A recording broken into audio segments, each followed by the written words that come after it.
Naebisa Kibino, Tolandi ba député à Kisasa.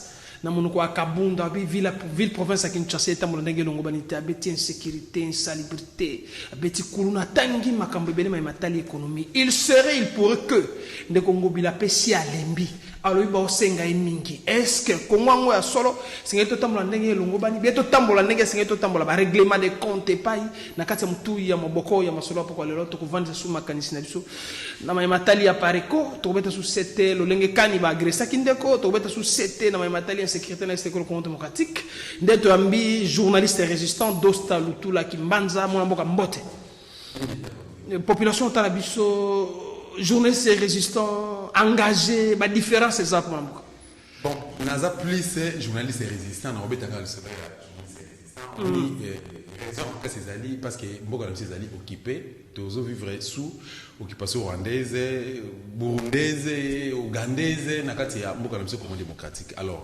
dans un pays sérieux où il y a des Congolais sérieux, là, il fallait tout le monde aller une résistance.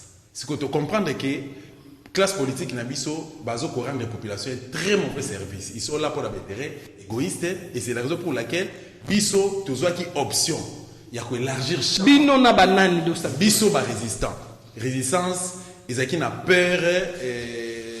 Ils ont peur donc. Il y avait un leader, na kati résistant, na kati résistance. Abana coordonné par Masoro. Qui perd la résistance. Alors, fait honorer Mbanda Nzamboko Atumba. Alors, Ngaïta, on a récupéré Masoro. Depuis 2009, on a RDC, n'a qui n'a pas résistance. N'a pas Yoka, même na Ngamba PPRD, Babi Bambo Bakomba résistant. Mais nous avons rappelé pour dire que, souci n'a pas Ali, même na enseignement, même na bande connexion na classe, il y a bleu-blanc, même les étudiants, même les maman Zandou, même les chauffeurs, les journalistes et surtout photo contre la résistance. Tu as contre injustice et autres. Nous avons résisté contre. Pour menacer qui ils ont résisté. Pas pour. Bien, ils ont reproché pouvoir. Il y a Félix Antoine Tshisekedi Nini, il y a été mis comme un résistant. Pays Nabiso, ça fait 2 décennies pratiquement, Rodrigue, tu as limité un problème d'occupation. Agression, ils ont parti Estambo Nabiso. Tu as perdre plus de 12 millions de Congolais. Tu as bien plus de 12 millions de Congolais. Si tu as vu que la ville province de Kinshasa, on a perdu un certain monsieur Daniel Boteti, Oyoyeba qui est un de tes proches, député provincial à MLC, et puis avec le premier vice-président et l'Assemblée provinciale à Kinshasa. Kinshasa, tu perds qui Floribert Chebeya, Marius Gangale, Docteur Soso, et tant d'autres cités, y compris Rossimo Kendi, Thérèse Kapamala et les autres. Donc, on est à fruit à occupation, résultat à occupation, dans le cadre de la Congo démocratique. Ceux qui n'ont pas toujours resté contre le pouvoir, il y a Félix, c'est ça. Non, mais Félix a hérité les problèmes d'Osta Lutula. A hérité Nini. A hérité l'insécurité dans l'école Congo démocratique, a hérité mes gestions, il y a 18 ans à Kabila, à Biyazosun Samboka Narai. C'est ce que Félix a hérité. Kozok Samboka Narai, parlons de l'Obani. Félix, tout le Canada est source à pouvoir à Félix et Outiwa. Bokende qui n'a pas de nomination, Obiso Toboyaki, école Congo démocratique. Toki na ba nomination oyo elekaki un certain 30 décembre 2018. Na kati ba nomination wana. So to bito benga ngo élection ndenge bino bokolinga. Est-ce que Félix a gagné na élection? Moi je dirais non. Félix a gagné quitté. Yebe place à Hollanda a yebi que non a gagné qui na été. Pour preuve, to la secrétaire général s'il vous plaît, j'ai Corneille Nanga lobi Félix n'a gagné l'élection. Corneille Nanga corrompu. Corneille Nanga abe malumalu ngoy mulunda bazaba corrompu. Félix a yebi que a gagné quitté. Pour preuve, Augustin Kabouya, le secrétaire général de la UDPS, un cousin propre à Félix, Aloubi Boye. Mais c'est Hippolyte Kanambe, c'est lui que vous appelez Joseph Kabila, Atala qui de gauche à droite, Nanya Koko légué pouvoir. À mon acquitté, il qu'il fallait qu'on fait qu'on pas être Chilombo. Aloubi quitté que, peuple congolais, Batali, Baloubi qui nous pas kogi pour Nanya, pas pour Nanya. Mais Abi Kanambe, Atali Nanya, Oya Koko légué pouvoir. Ngala Zagana, Martin Fayulu, c'est mon vieux. N'a pas essayé de place à Zaki. Martin Fayulu a été sollicité et pas à Kanambe na Kingakati à travers l'ambassade des États-Unis d'Amérique, à travers mon ambition madame de Azali a pour noter pour Nanini, négocier le pouvoir. Pouvoir les alliés à peuple selon la constitution. Tout le temps l'électoral n'a pas le binini. Surtout que non Félix a gagné l'élection. Format où il y a zone pouvoir. Yombi, élection Salimaki. Il y a 3 territoires, mais l'élection Salimaki. Mais c'est aussi une occasion, rappeler 3 territoires, Yombi, Nani, d'Osta Lutula. Est-ce que vous êtes sur les lots? Félix a dit que les lots se babi que non, bah tu as pouvoir entre parenthèses. Tous les 3 territoires on a bah organiser une élection dans la sérieuse. Félix a organisé une élection. Bah tu es face à Fayoul a gagné. Je ne pense pas. Non mais a gagné bah au moins même de combat tu as le cap vers 2023. Félix Tshisekedi ou rien 2023 qui est Baeti Mukwebo. Un autre kabiliste. Azakina Mobutu, Baronde Batesa Mobutu Bayre na papa Tshisekedi. Et Baeti Mukwebo lelo un opportuniste Azaki ministre avec Kabila. Au jour d'aujourd'hui, Azana Kata Union sacrée. Aux hommes on les a ba porte pourrie. Ce sont des poissons pourris. Ba kosala et le côté peut apporter rien na kata mboka na biso Congo démocratique. Yango moni raison ya résistance comme toujours ko sala, toujours résister contre l'occupation. Toujours résister contre les politiciens. Collabo, classe politique na biso za kufa o baza opportunité o bazali ko travailler pour na intérêt na bango et tala ba vie ko bango bazo régner. Ba ota la sort ya peuple congolais toujours à 3 ans à pouvoir Félix. Tout ça la bilan. Na 3 ans. Parce que tout ça en 2021, le retour en mois d'août. Bientôt on a décembre. Donc à une année, il y a 2022. On a 2023 selon calendrier. Mais de son tour, il y a M. Chilombo. Qu'est-ce qu'il a fait? Qu'est-ce qu'il a déjà fait? Donc, dans le tout là, aux autres que lobby, tout ça, le gouvernement de l'Union nationale, tout glissé, pour organiser l'élection, qu'on soit maquillé. Parce que l'élection en 2000, il y a 2006, Jean-Pierre Bemba a gagné, Kabila Biem a gagné. L'élection en 2011, Etienne Tshisekedi a gagné, Kabila a gagné. L'élection en 2018, Félix Abimi, Martin Fayulu a gagné. L'église catholique, peut-être, à un esprit à réfléchir. Tout le candidat, parce que le candidat de Nikadima, il se pose un problème. Est-ce que ça a confiance à la population? Bino ba résistant. Est-ce que on a confiance à Denis Kadima? Il y a on a répondu à la question, on a corrigé moi le comme que au lobby en 2006 Bemba Gagnaki face à Kabila. En 2011 papa Etienne Tshisekedi Mulumba na lingaka été maintenant reconnaître que a Gagnaki face à Kabila. Mais qui avait prêté serment devant les institutions? C'était Kanambe. Maintenant en 2018 là il faut le bac non Martin Fayulu a gagné, a nommé Félix. Il dit que non, Félix a gagné. Non, Félix a gagné. Non, a gagné qui est. A gagné qui est. Ba noma qui est. Or, ça ça a yébi qui ba noma qui est. Vous comprendre. Les lots Fayulu a bunda qui combat vérité désir à un moment donné ba ina qui est mais ta ba bango ba yini ba benge aîné. Mais tant mais c'est qui Etienne Tshisekedi Mulumba bunda qui combat vérité désir mais y compris biso nyonso. Ils ont un contre Rwandais parce que Kabila Rwandais, ils ont un contre Bango. Pardon? Kabila Rwandais, ils ont un contre Roubert Rwandais. Non, faut retirer. Eric Dosta Lutula, faut retirer. Tu veux que je retire quoi? Kabila. Tu veux que je retire quoi? Tu veux que je retire quoi?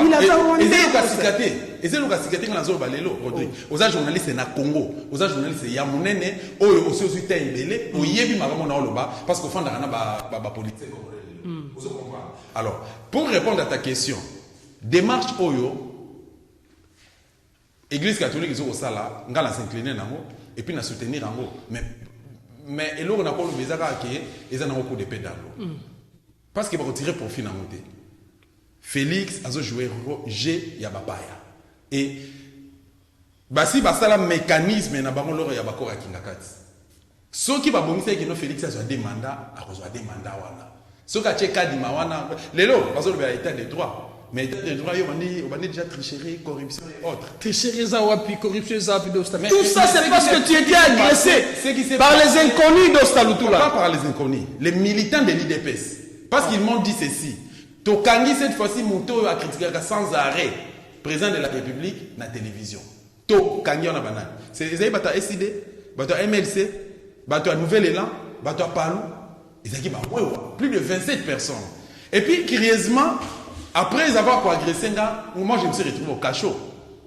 Je me suis retrouvé au cachot. Ma confrère journaliste, pour constater que j'ai fait 2 jours. Et puis. Mais on te reproche quoi d'Osta Lutula? Apparemment, tu déranges d'Osta. Balobi Nanga n'a pas critiqué sans arrêt mon continent Bango. Balobi mon continent Bissou, mon continent Bango. C'est quoi, curieusement, on a avec un certain OPJ partout. Aïebi ko le français té, aïebi ko comme français té. Un officier de police. Na souciatni d'Osta Lutula. Na souciatia juste na remasambi. Na remasambi la police en bata. Un certain partout aïebi ko le français té. Aïebi ko komate. Mais officier c'est pro justice, faut talender pro justice. Même bébé na lelo, si on a dit que non écrit ça tout ça, a ko komayango kolekaye. Mais aza orgueilleux un autre mais c'est autant aluli ketch na lataki, aluli montre na lataki, a pillé ba poche nanga, a racheté téléphone na sibaki, a bandi ko agresser ngai et puis apesi ordre va dépouiller nga ba koti na kata show. Et na si ba bandi ko va constater, ba tonga 9 points na kati 9 points libanda. Et les enseignés na kota na kacho. Et ce n'était pas facile. Na koloba onga na salete na kota ki na kacho. Balobi état de droit. C'est parce que ils ont critiqué le projet, ils les l'outil dans moyen de l'or. Ils ont défendre, ils ont résister contre l'occupation, ils ont défendre, bah raison, bah droit, il y a bah RDC, ou bah zali, bah victime, il y a justice na katambo. Deuxième sujet ma solo pour le bota la biso. Merci na remi nouveau, merci na Mike Mavola bota la biso biska bozwami. Bande kwa poto. Congo eza kimbango, Congo eza kimpavita, Congo eza lumumba. Biso toza ba yuma na binote. Si seulement si on a cette souci-là pour développer le Congo, c'est que Simbana, na di Sangana Bayokani. Oui, c'est vrai, état de droit. État de droit équipé Kakabatu, mon côté. Et tout ça, la justice transitionnelle. Moukoué Gazo Sengango.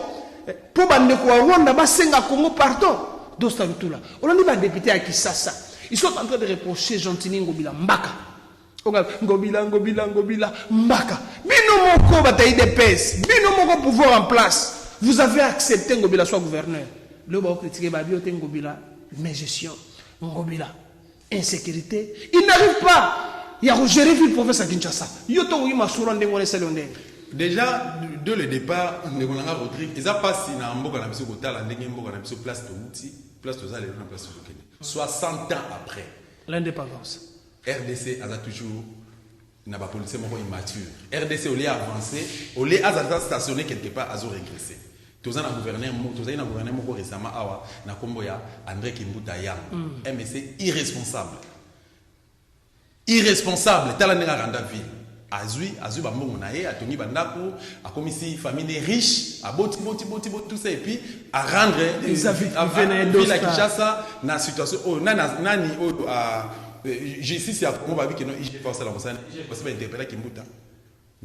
Kika bin Karoubi Guta Kimi. Irresponsabilité parce que na même dossier à IGF, nazoko l'axabango tableau ya Congo central. J'ai ça Congo central les andegeni. Ba kendeki kuna bazu ba corruption na bango na ngambo ya epa matu bwana bango bazon Kinshasa. Pendant que Atu a détruit la province de Congo central. Province ya Kimbangu ba détruire encore. Mais tous on a la question par rapport à Joseph Villa Kinshasa. Kinshasa c'est un Rodrigue Tambola na Brazzaville. Avec un $50 on s'est retrouvé dans Brazzaville. Et constater ville à Brazzaville le lengezali to banana à partir il y a beach na bango tala organisation tala police na bango ndenge bazali organiser uniforme na bango tala respect bazana à l'égard de la population tala kaka ville na bango des ali propre mais bazaka na pétrole à papa mais policier na bango ya suka azana salaire à 2 équivalent à $240 en francs CFA mais oya biso azana salaire à $60 en francs congolais ils a 120 000 francs congolais. Tous on a dossier argentin Ngobila. Est-ce que Moutou a un décédent judiciaire?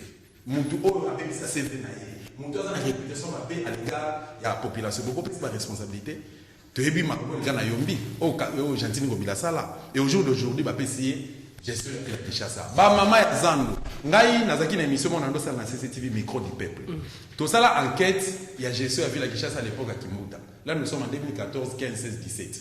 Tout ça, l'enquête de gestion de la Kinshasa. Écoute, ça va pas moins de $50 000. Par jour. Par jour. Pas moins de 50. Ville à Kinshasa, on a le taxe seulement.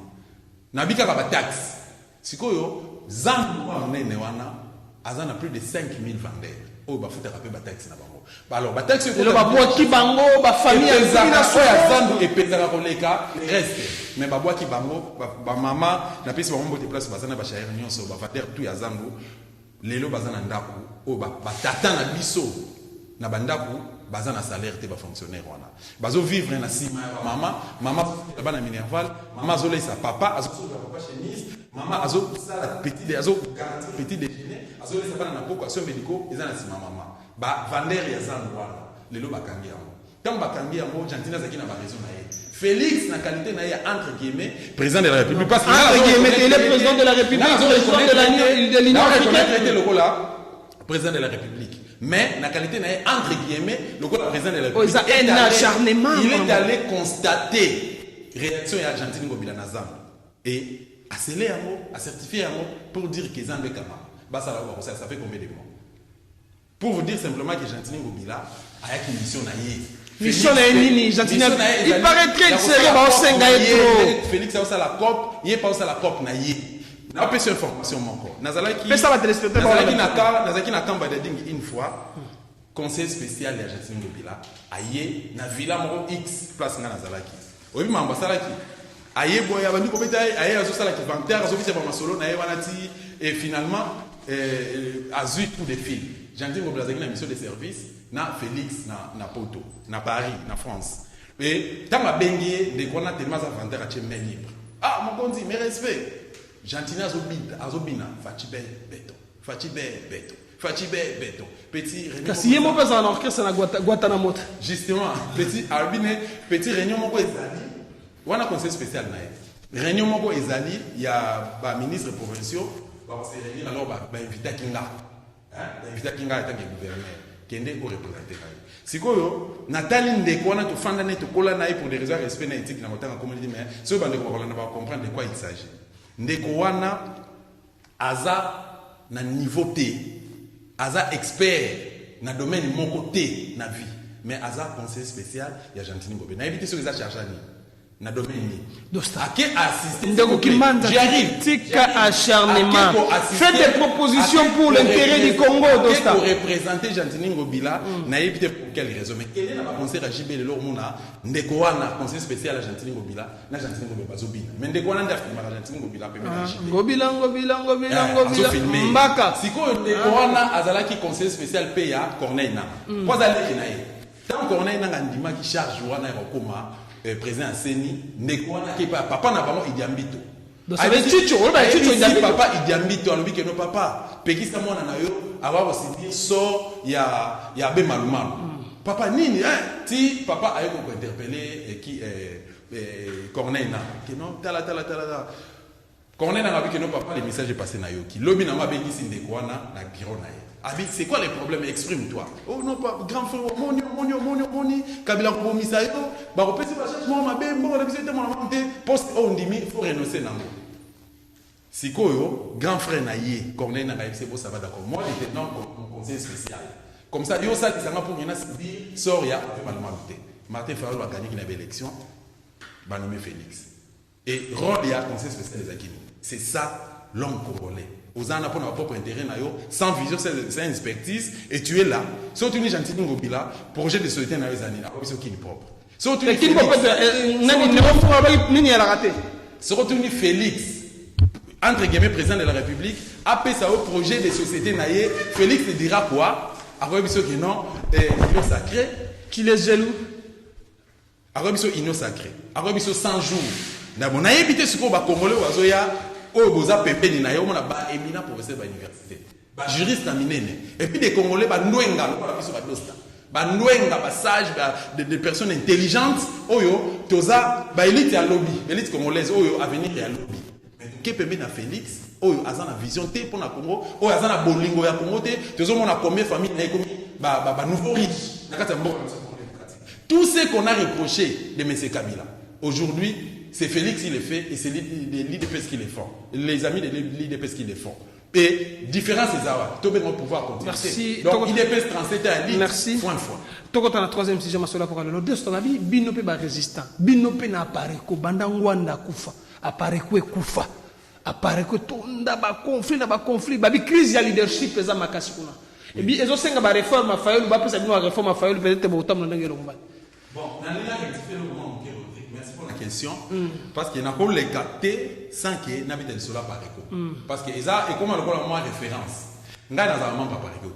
Nous avons communicateur et papa Honoré Nganda. Nous avons conseiller privé.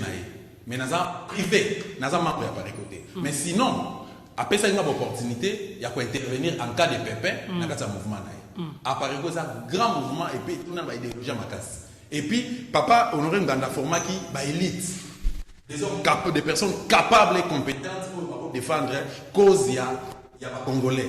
Parce que vision, quand c'est le dit, vision et appareil, ils ont pour la conquête et pouvoir. Il faut libérer. Pouvoir, il y a une signature à l'accord avec la quantité. Mais pouvoir, il y a pour libérer beaucoup Congo démocratique. Qu'aussi, les occupations dans Congo démocratique. Mais fort malheureusement, papa, on aurait à bénir. Mais il fallait qu'il y ait une loi, mais l'Iwan n'a pas beaucoup à part. Oh! Dani Mateta, ozoka to salutu. Liwa ya papa Honoré Nganda eza na maboka bato mais bato basali papa Honoré Nganda maté bamiye place basali ba komi ko banga dosta à reprendre la télévision na sina reprendre. Oh je crois ezali deuxième émission na zo sala depuis donc 2 mois après. 2 mois après l'agression na bazo banga. Liwa neza na maboka bato dosta. Liwa papa Honoré Nganda eza na maboka bato bazo banga babi ke no dosta ndinga zalaka VPP il se peut qu'il y a ko tanga ba kombo na biso mais azo promettre bino. Si vous continuez à bêtise pour ça, vous allez traduire la justice pour nous entendre. Crise, il y a leadership dans Apareko. Apareko, c'est un leader moko. Comme on a papa Honoré Nganda dans Zamboko à Touva, le document Apareko, il y a des statuts, il y a des règlements d'autres intérêts à Apareko, mais moi j'ai parlé, j'ai tissé des très bonnes relations avec les vieux. Je parlais avec les vieux à tout moment. Et je lui posais des questions. Oyo batu musu bana obanga utune ngala ndo solo na été lokola camarade lokola pire vie nazaki fanatique na été mais na sepela ki na idéologie na ye yango na ndima ki partenariat ngana ye na ndima ki accord na ndima ki engagement wana via na idéologie ya malamu vision ezaki bien après avoir collaboré na sekonga nazaki nanga ko na gina ba discours à opposant tellement que na talaki comment est-ce que Kanambe abomaki mboka na biso na bi non ngai il faut s'opposer na ye. Mais or, un opposant a une difficulté à récupérer le pouvoir dans le Mboka. Par rapport au contexte politique à Mboka Nabiso. Problème, il y a un problème. Mboka Nabiso, il y a un problème. Mais Babi, si je salami Mboka Bouani, justement, j'y arrive. Il y a un problème politique, ni problème, il y avait élection. Mboka Nabiso est occupé. Occupation, on a comprendre dans le pays de Papa Honoré Nganda. Mais j'ai compris que dans 20 ans, il y a combat Papa Honoré Nganda. Parce que depuis 1997 à Kendaka, à Bimanga pour ne pas exil, 3 ans après, en 2009, à Ekobanda, combat contre l'occupation. Alors, Baton Nyon se Bazaki peut mener 15 ans, il y a création à Pareko. 15 ans. Ça mis en 2005, mais dans 15 ans, il y a Baton Bazaki peut mener Papa Honoré Nganda, ça dit presque l'autre côté, parce qu'ils allaient être traître. Sur 100%, na ko bata ba 10% des bateaux bazaki ma adhéré na kata idée. Ça na ba très très ba traître. Yemoko azo bisana dosta, je te rassure que même dans mon cabinet, je ne sers pas. Papa Honoré Nganda. Alors, ngala tourner na bi que non papa, vu les facteurs âge, vu la réalité par rapport à combat na yo, yomoko za officier de renseignement, mais ba la contre-expertise fait bazar. Tout peut vous arriver. Ozo préparer nani un jour soki ozalité à récupérer ma solo pour tokumbela papa ebisangelo ko moko abike non une fois ngala za empêcher ton azate mutu aza capable ya ko récupérer ma kamnanga ezali madame Candide Okeke ngala za ma ba côté maman Candide apesanga eloko te maman Candide amelisa la télé maman Candide a corrompanga te parce que ngai nazala ba mutu ba corrompanga te maman Candide Okeke na tuna papa pourquoi alobi tala engagement nae observer ngamo na la réponse et papa madame Candide Okeke ba démarche diplomatique il y a papa Honoré Nganda c'est elle qui les faisait ba démarche diplomatique ya Nganda madame Candide Okeke mutasala yango ba contact nyonso ya ye ba tunaye bazana kin ba to bazo représenter na kin ba sa mai o bazana Kishasa biso ba dosta banani c'est maman Candide abandako avant de tirer pendant que vieux azaki vivant il y a bandaka opesa avant de superviser mutu a géré Pareko mutu a géré combat pour Honoré Nganda des karaye alors yo kolongola responsabilité on n'est pas ya madame Candide Okeke opesa mo mutu oyo aza lelo nazo rassurer yo rassurer ba téléspectateurs Dani Mateta otala biso Pareko lelo qu'on se le dise ba combattant so otala Pareko eza manko o ezali coordonné et pas madame Candide Okeke donc ça veut dire si il y aura dialogue dans l'école Congo démocratique on va interpeller madame Candide Okeke même membre na beaucoup dans le gouvernement la union nationale c'est une très bonne question yango théoda ko débattre on peut lobby na madame Moro X na ba 0h31 vision ya papa Honoré Nganda ezate que non à dialoguer na pouvoir en place vision ya papa Honoré Nganda ezate que non à kokoko à la candidat à l'élection mais vision ya papa Honoré Nganda ezali que non azo résister contre l'occupation contre l'injustice ya na kolabo au bazana sur place et puis aya ko libérer mboko Congo démocratique mais en aucun cas azo pour preuve au mois de décembre passé décembre 2020 azagi na réunion na ba membre na ba cadre ya Pareko directeur de cabinet secrétaire général naza na preuve naza na voice directeur cabinet secrétaire général Patrick Lukika dirkab na ye azo proposer papa Nganda baya na king ba ko dialoguer na Félix a collaborer pour pouvoir en place papa Nganda naza na réponse à pesa qui Et en dehors de ça, Oyo va investir plutôt dans ngambo wana lelo comme on est papa Ebama. Papa Ebama aza camarade ya papa Honoré Ngbanda mais na facteur âge, il y a plus âgé que papa.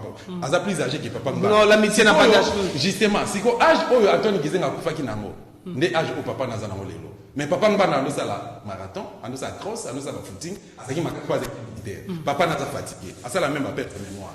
Yende azana mission ya ko ya awana Kinshasa pour que aille dialoguer. Donc bazu ko ba pareko, balatisier azana une bonne partie ya ba membre à pareko na ba 75% ya ba membre à pareko, azana bango donc secrétaire général azawana et quelques vice-présidents bazawana na ba membre mususu bazawana influent, bazana 4. Bangonde bazo bunda ba Kinshasa aba retravailler na Félix.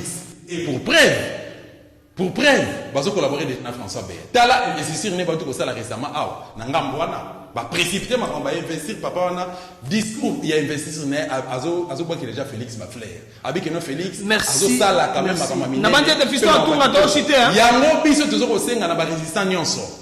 Na pesi bino merci pe na encourager bino pona nini bolobaki ke bango bando pesa papa Honoré Ngbanda ba conseil ma be ba komisa apareko lokola église moko boye pourtant vision ya Ngbanda ezalaki na bongote et au jour d'aujourd'hui vérité e bani ke non bazalaki na bango banyoka bazalaki na bango banyoka ba serpent oyo bazalaki sans vision ils étaient là juste pour pas désorienter démarche de discours ya monsieur Honoré Ngbanda.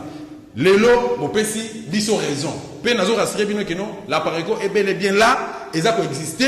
Nazo tala de gauche, nazo tomona, ba vie nangai Jacques Nsiku, ba maman Christine Mutombo, na mona ba vie nangai Mbala Nkomi Mbala, na ba se beli ba maman Donja Sylvie, qui ndeko nanga mobali na kombo ya Umba Fabrice et bandeko ebele oyo vie Ngbanda a formé bazali wana bazoko bunda et na garantie bino na rassurer bino ezaka appareil côté ezape ba mouvement ebele nazo kotanga lokola ba CCDP hein ils allaient représenter par Odombo azape un des proches ya partenaire ya vie Honoré Ngbanda et puis nazo kotanga ba mouvement lokola ba ya ba Buketu premier ba ya peuple mokonzi na tangi Congo ya sika Zaire sika oh ils allaient coordonner par ya Christian Malanga un Congolais de souche oh azalaki ancien militaire azad demi Dakar te mon mboka ancien azad demi Dakar te abotama mais azad demi Dakar do Salutula avenue Lobo na commune Ngaba azad demi Dakar te do Salutula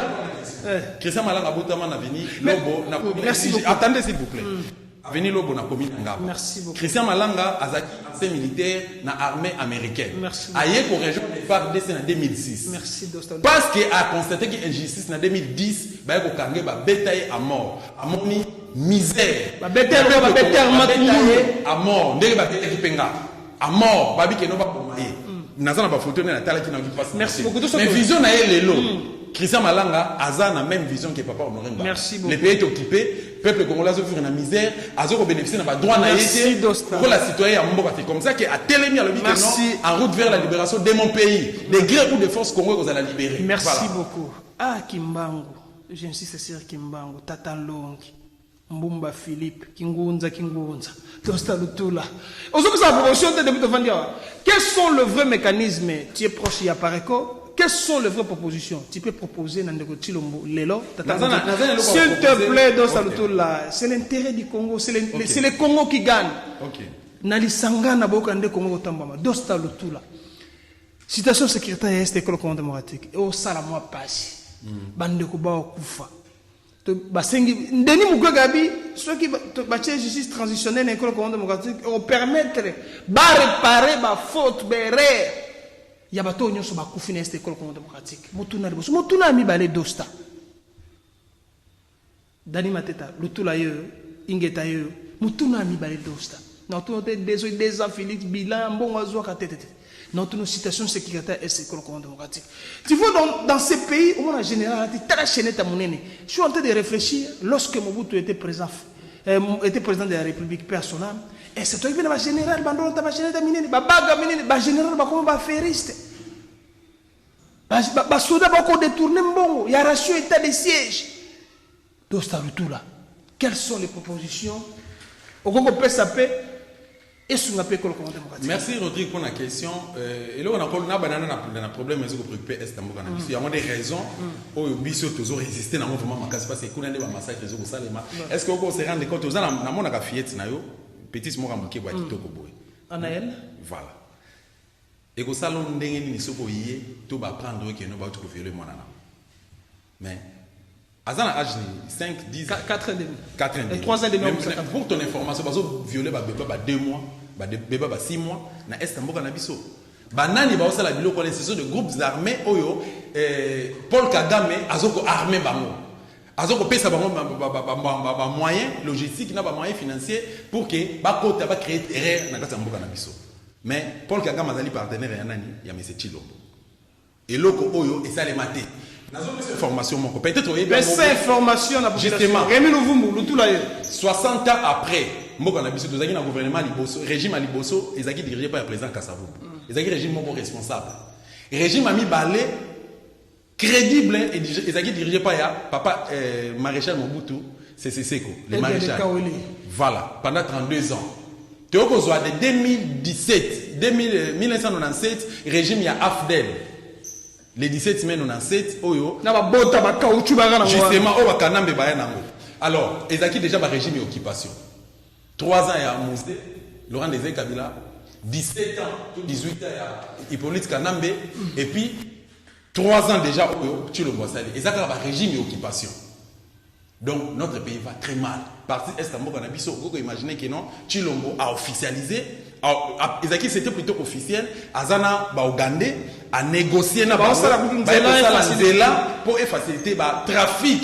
ya ba matière première na biso pour que ba ko taper peut-être na minduki tout ça ba créer terrain na mboka na biso nzela ko ça la Congo aux a financé ce sont les Ougandais qui vont construire ça na mbongo na bango justement mais les mêmes Félix ayebi que bato bazo boma biso o bazo créer terrain na partie est ya mboka na biso ce sont des Rwandais mais a préféré biso na mboka na biso na mbongo il nous a fait tout mais Félix attendez le qu'on a le bekokima c'est vraiment important Félix est allé traiter avec M. Paul Kagame pour appeler ça un marché il y a traitement il y a matière première na biso entre autres or diamant et autres tozan na coltan na quantité il y a quantité ebele en Afrique incomparable pays mon côté mais biso mo tozan incapable micro na caméra oyayo ils ont ça na Rwanda téléphone mituka ordinateur baronde ba osala baza na coltan te mais biso mo to sala ke côté Rwanda lelo aza premier producteur ya coltan en Afrique centrale mais eloko ya za na monté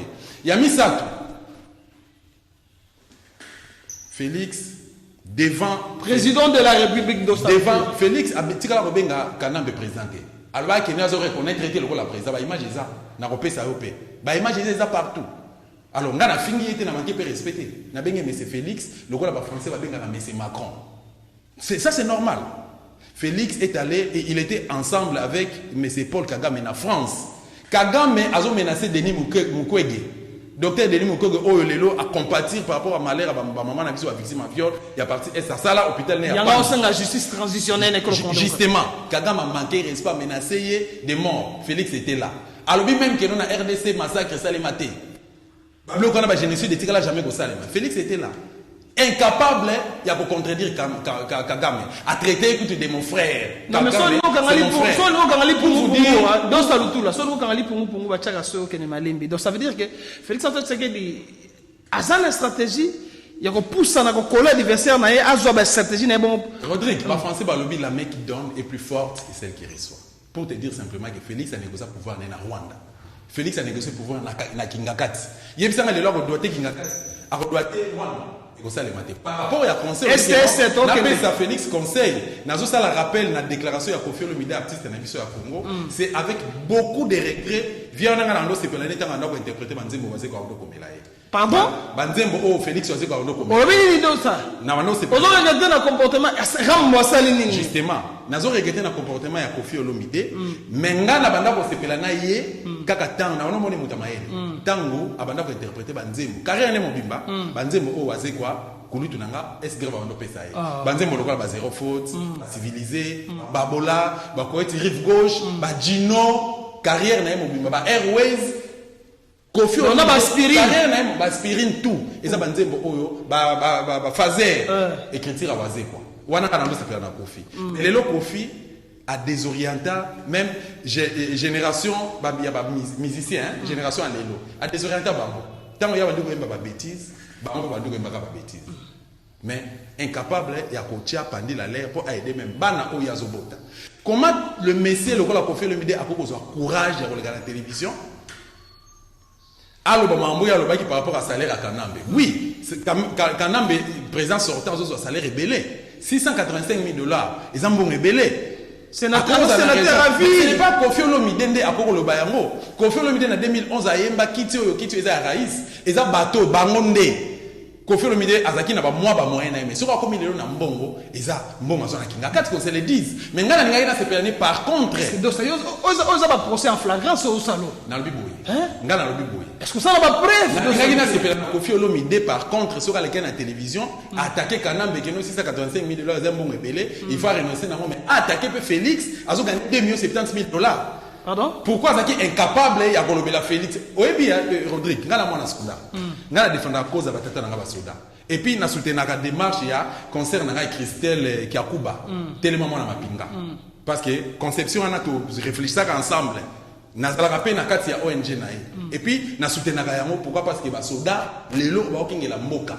O bazo défendre o baza na mission pour défendre ba frontière na biso, pour sécuriser ba frontière na biso en cas de pépin. Mais pas un salaire de santé. Au Azobunda na est sur l'état de siège Bobeta. Au salaire à combien? 60 $.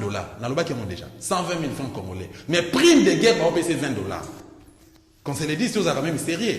Azana tenite. Tata Nangai à l'époque, il y a maréchal. A Tigala Osomba Berente, Webte, Tenite, Bootste, et le côté. Tout va au doté. Chaque 3 mois on doté va tenir. Mais le comment on kama. Et ça na mboka moko te makambo to mona na mboka na biso Congo. Siko yebisa ngai ndeko oyo akengela ka député na salaire de 12 000 $. Policier azo kengela ye alala ka libanda akoma lokwa mo na ye asipela ke ba téléphone asala ke bo batinda e basala bosu gamboza ko défendre ye ba futa ke kaka 60 $. Mais 60 $ kengela ka 12 000 $. Oh lamba fufu. Nyonso policier comment donc na policier okengela même ba chinois. Policier okengela ba indien. Tande ba indien na ba bobo mabiso kuna. Avant na bomba na point il y a ba bêtise au sel mana end kuna na lo bakaka ke Félix basoda bakengela ki bazana salaire à 60 $. 60 $ ekengela ka 2,70 000 $. Na peso exemple moko pona chité Emmanuel Macron président français. France azana budget ya plus de 500 milliards de $. France c'est un pays riche. Mais président français Emmanuel Macron a 15 000 €. 15 000 € le mois. Donc na lo baké na nemoko aza au moins 900 000 €. Mais pendant que M. Félix a un salaire, il y a 2,70 $. Donc pour Macron, à comme ça 2,70 $, pour faire ça à 2 mandats. Donc dans 5 ans, Macron a 1 million, a 1800 €. Donc 1800 €, salaire Emmanuel Macron na 5 ans de mandat. Donc soit ça les 2 mandats, a pratiquement atteindre plutôt 1 million 800 000 €. Mais il y a 2,70 $. Mais dans le budget, il y a 4 milliards. Félix a un salaire, il y a 2,70 $. Kofi Olomide, les gars de la télévision, attaquer Félix. Félix, ce qu'on a dit réellement que non, a une idéologie, le peuple d'abord. Mais Magambo, va comprendre que Zakabili, c'est mon aîné. Zakabili, c'était un résistant. Merci beaucoup. Un résistant. Toujours cité de Saluto là, émission Zangonga. Ne mon antemi azali, physiquement azali, mais politiquement parlant, mon antemi, balali c'est pour un bébé. Après, adhésion à Baron à Union Sacrée. Rodrigue, le 24 avril 2020, nga nazaka na palais royal, na résidence à mon antemi. Na kota na lundi. Nazaka na canal qui nazaka na émission. Secrétaire général Philippe Kibango, abengangai na 14h. Via la maison na oyaka mba, nazo moto na tika mutuka.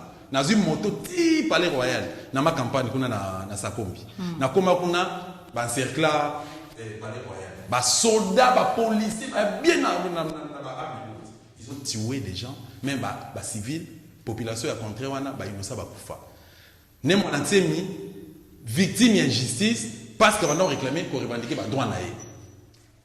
Ba beta masasi bakata et machette na mutu baboma plus de 86 personnes. Le régime à Félix ebomi 86 makesa na résidence ya ne Mwanantsemi. Régime à Félix ebomi 16 makesa na Songololo. Oh bazalaki na prière na kata passer na 3h du matin. Bazo sambela babomi. Mais au jour d'aujourd'hui intimider Mwanantsemi, corrompre moi sinaye parce que lelo mutu ba vous en avez preuve do mutu abomi Mwanantsemi politiquement ezali moi sinaye moi sinaye tozan etando dosta tozan etando pas information dosta tozan etando bat o babomi mouvement Mwanantsemi bundu dia mayala eza d'abord un mois c'est Mwanantsemi pona bako mais yo mona bakti na terrain Félix a prometté ba on a gouvernement le Kamba alors que non on peut ça Mwanantsemi primature na deux ministères azo yango te de deux na gouvernement oyo ayebisa bango pesa bango 3 ministères bazo yango te ote bo patienter bozela ba mandataire public à la mingi te ba bima liste bimi comment Mwanantsemi ezate ba ko promettre un gouvernorat comme central où en sommes-nous pour vous dire simplement que vice-président monsieur vice-secrétaire général plutôt Philippe Kibango vice-président kombo na ye Wampuna na ya Lubongo l'épouse ne Mwanantsemi bango de déstabiliser vision na combat ne Mwanantsemi pour la corruption na loba ba corruption corruption et il faut avoir des preuves il faut parler au commissionnaire moi c'est à Félix à sali ceux qui 4 tours déjà kuna non maman abou ya na moi c'est Félix baki otiki les jeep moi c'est Félix qui otika 3 non mais saluto la peut-être qu'on remercier ye na combat na ye dosta non remercier après avoir ko humilier oui Mwanantsemi batika mutakala est-ce que ye bango détaillé faveur de retenir dosta moi j'étais là ba image ezali Mwanantsemi azaki na sous-vêtement te azaki na pantalon artiste nini quoi ceinture ezala te humiliation basale kanamba menaça aboma batu ya Mwanantsemi asimba nzoto ya Mwanantsemi. Merci beaucoup Fiston Tunga pesa biso ngonga vous comprendre ça donne de chiter chaka na prison mais asimba ka bongo te. Merci beaucoup dosta mais tala lelo un Congolais na sommet à l'état azu mais dosta tout là hein ton chiter obi que faut se peler rappeler Félix le tata mo école démocratique Antoine Tshisekedi Tshilombo Félix amona kisasa Félix Nazana soki lelo no ils ont estimé que mokonza mboka osala musala ndenge longo banité kendo funda pa mama Marthe obinda kuna bango dosta lutula olio kana betando ke osala proposition te ozo critiquer kaka dosta dans au Kanambe abomaki Congo tata ba Félix alobaka oya ko kangelanga jeune homme wana ligoté soka ye na ko pesa ye cadeau tata na bango zaka na titre na mboko azaka même pas député azaka même pas sénateur même pas ministre azaka ba ministre honoraire récemment merci beaucoup non attendez nous allons monsieur Sili le problème est até 45 minutes c'est monsieur Sili s'il te plaît logiquement mais si quoi Félix tant on ça va déclaration na que non tu vas libérer Congo tu vas sala a négocier na maman bota Kanambe merci beaucoup Félix ngana opese conseil qualité de qui ngana résistant makamna ko metalingate biso d'ailleurs par résistant va reconnaître ba décision au la place.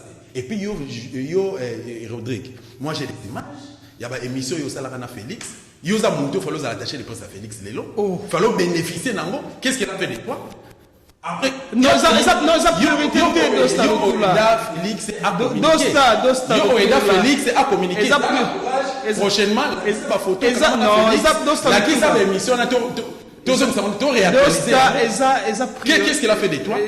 Même pas un appel à remerciement. Dosta est sa priorité. Mais non, Mosala journalisme est sa créé d'Onangai. Merci beaucoup Dosta. Encore ministre il a pouvoir occupation. Merci beaucoup. Cause la journée c'est sa credo. Et puis monsieur Sili oui, monsieur Sili na le vélo comme important. Oui, que l'autre fois, Babomaka Ndegonabiso Laetitia. Bakata ndam azaka mannequin na maison na boutique Lina. Bakata ndam na Inde, na New Delhi. Bayako boma étudiant moko na New Delhi. Bayako lapider professeur moko RDCien na New Delhi. Lelo un étudiant congolais a koufi. Mais on condamne Kabila à un moment donné. Kabila ne dit rien. Bah, on malmené pas congolais à l'étranger, tout ça. Ministère des Affaires étrangères, c'est le côté, tout ça. Président de la République. La même chose aujourd'hui. Merci. Félix au pouvoir, Bandeko au Koufa. Il y a un ministre Owa, personne défend la même cause. Il y a Bandeko Bakoufa na Rwanda, Oba Koufi na Angola, Oba Koufi na Brazzaville. Awa. Yebisanga ministre, oh wapi député, oh wapi sénateur, oh wapi. D'abord, 500 députés dans l'Assemblée nationale. Basala Mousalani. 107 sénateurs. Basala Mousalani. 24, je ne sais pas, 24 gouverneurs. Na RDC, Basala Mousalani. Peu Basala na salaire. Pour vous dire simplement que les Congolais on doit libérer à coup sur ces pays. Merci. Maman, merci. Merci beaucoup. Si à Malanga, merci beaucoup. Ou des chapeaux pour la combat, merci beaucoup d'Ostalutu la Libakou Pessi. Ce qui doit savoir c'est bien Libakou Bolimbisaï. Nazol Banamotema, Congo Kimbangu. Les gens souffrent dans ces pays. Dans la situation sociale et démocratique, population Azananzala, population Zangimino, population Zanalotiligité. Oui, c'est massi, to vota Kipino. Bota la paix, pas si yabande konabiso. Et bien, les gens qui ont fait l'école démocratique, état de siège bâti, au côté non, baï politique à bango moko, par les groupes armés na bango, to kendop to sukawapi, kimbango, kimpavita, mbumba Philippe, botalabiso, merci Nadani Madeta, merci na Mike Mavola, merci na Rémi Lovumbu, merci na Binos Bakumbata, bogi dosta tout la lobby, PC micro à Magnoli, merci beaucoup dosta tout la résistant, merci na Fisto Atunga, merci na Bino Basso Kimi Akon, au revoir.